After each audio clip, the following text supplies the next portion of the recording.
Morning from the speed shop.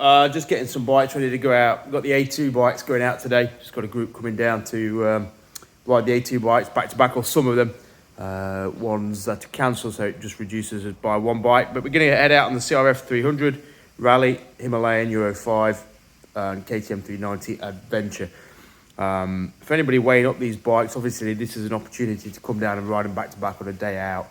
Riding back roads, A roads, and a bit of optional green lanes. So it's a good chance to put them in the environment in which you're probably most likely going to be using them. CRF300 Rally is actually proving really popular. And what's interesting in is that the CRF250 Rally that I've got on the fleet was largely overlooked in favour of the other bikes. At the end of the day, people went, yeah, I like it, it's a good trail bike, but it's not what I want on the road, or the type of riding, mixed riding that I'm doing. By comparison, the CRF300 seems to be very popular on-road and off-road. And people are finding it just a better all-round bike than the 250 that you can see just over there.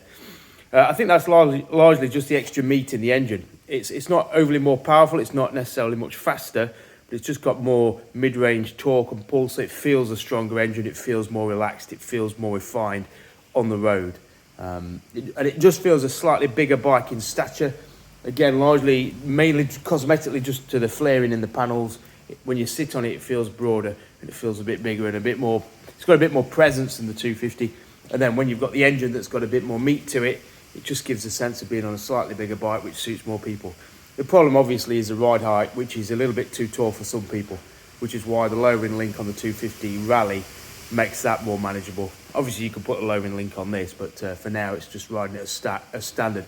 Because in fairness, the lowering link on that on the 250 does ruin its ride quality on the road. It makes it quite light at the front end and therefore not quite as balanced as the stock suspension. The stock suspension is very soft on the 300.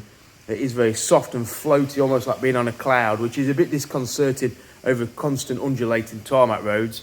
And I think that's when you'd probably, if you were finding that one, upgrade the suspension.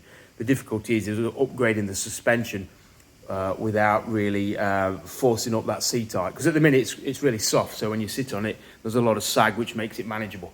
You put a decent shock on there and it's going to elevate the seat to the position it's currently in, or with minimal sag, so it's going to be too tall for a lot of people. I know John at Rally Raid's working on a shock which improves performance but allows I guess a lower seat height, so we'll see what happens there. Then obviously the Himalayan, which is a different beast altogether, just more road biased. Well, not road biased, no, I don't want to say that. An all road biased bike. It does trails without being a trail bike. It does road work without being a road bike. And so it sort of straddles actually these two bikes either side of it quite nicely. It can do trails. It's 50 kilos or 40 kilos heavier than the CRF, which is a fair old amount, and it does make a difference. It doesn't have the long travel suspension or the ground clearance, but it can do a lot of trails that the CRF can do, obviously up until a point.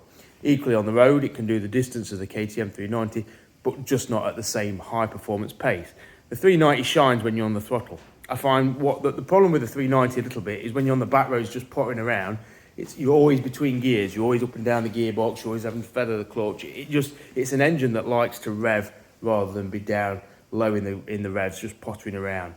When you get out on your own and you're attacking some corners and you're attacking flowing roads, and when I went around Wales on it, fantastic, really perfect engine for that sort of thing. For pottering, it's not my preference. So you've got to think what you want. Do you want an aggressive bike that likes to go fast and encourages you to get a bit spirited with it? Or do you want something a bit more ploddy, a bit more genteel, which is where the Himalayan CRF300 both come in. But you've got to use your own eyes when summing up which bike's for you. Well, clearly that one there is a road bike. It's fast, it's got a lot of power, it's light, it's agile, it's quick. Is it an all-day bike? That's for you to decide. Himalayan, obviously, it's a good all-rounder. CRF, definitely. It's more trail bike. But the jump to 300 has made it a better road bike. Then the difference is cost. Obviously, 6,000, 6,000. Big difference in price now. Just on a side note before the guys turn up and I head out, the CRF250 Rally is up for sale. I need to get rid of some stock. So 4,000 quid. It's got 3,500 miles on it. It is cosmetically sound. I mean, this tape's just on for protection, so that peels off quite nicely. So it means the panels are clean. The only bit of damage is this bit here, which I can put a new panel on for 75, but Yeah, so it's all good to go. It's got MT21 tyres on front, just a new brake pads on rear.